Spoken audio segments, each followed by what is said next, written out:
A very disturbing and sad story indeed. We hope that justice will prevail. In a battle, Jubilee Secretary General Jeremiah Kioni and Vice Chair David Murathe have been expelled from the party. Kagwe Gichoi, who was also facing disciplinary action, has been suspended for 2 years.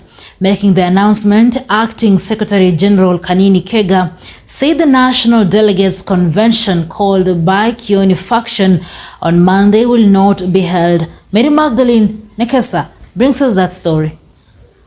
East African Legislative Assembly lawmaker Kanini Kega on Friday, May 19th, announced the expulsion of Jubilee Secretary General Jeremiah Kioni and Vice Chairman David Murathe from the Jubilee Party. Like Murathe na Kioni wameondolewa kwa chama. Kumaanisha kuanzia leo kwenda mbele sio wanachama tena wa Jubilee.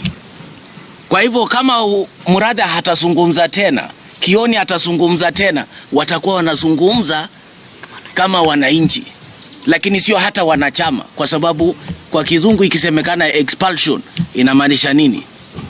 Kuondolewa. Kega read the findings of a disciplinary committee that had Murathe and Kioni's cases. According to Kega, the committee found Kioni guilty of the following charges: gross misconduct under Article 14, Sub-Article 3. Kioni was accused of disrespecting party organs. Kioni also failed to call a National Executive Committee meeting since the new regime assumed power. According to the Kega faction allied with President William Ruto, Murathe was also found guilty of the same charges as Kioni. That lack of respect for organs of the party is indiscipline. No organ of the party was spared by the member in this disregard. 2, he lacked respect for the party organs. The charged member, by assuming duties which are clear and expressly the express provision vested upon other organs and officials of the party. Sanctions under Article 14(4) of the party constitution. A, the charged member is hereby expelled from the party effective from the date of this decision. B, no order as to the cost. The second complaint of 2023, that is Jubilee Party versus Honorable David Murathe. The charged member was found guilty of both charges of A, gross misconduct, and B, lack of respect to the decisions of party and organs of the party. The charged member is hereby expelled from the party effective from the date of this decision.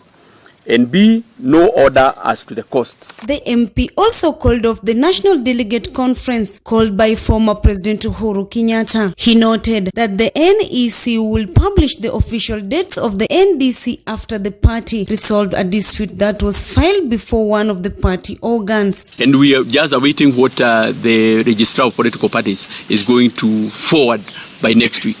If they go ahead to convene a meeting on Monday, it will just be assumed that it's just another political rally, which anybody is free, but it is not binding, and it is not legally binding. Kioni and Murathe were yet to respond to their expulsion. If you wish to move away from your party, not just Jubilee, even ODM, Wiper and the rest, and you think that it is more greener within Kenya KK, go back to the people.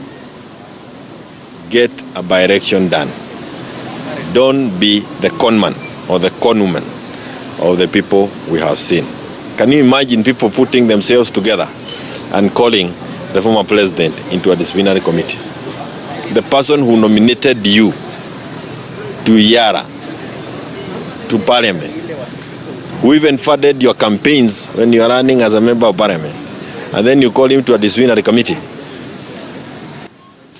Kega's faction called for the NEC meeting to strategize on how to counter Uhuru's planned NDC slated for May 22nd. There is no NDC on Monday, and this is a team that has been following the law. The expulsion of Murathe and Kioni deals with Uhuru. Delegate ndio kila kitu kwa chama, tukutane huko. Wacha nikutabata, sio party leader mdomo, ni party leader ya kila kitu. that they were preparing another venue for the event.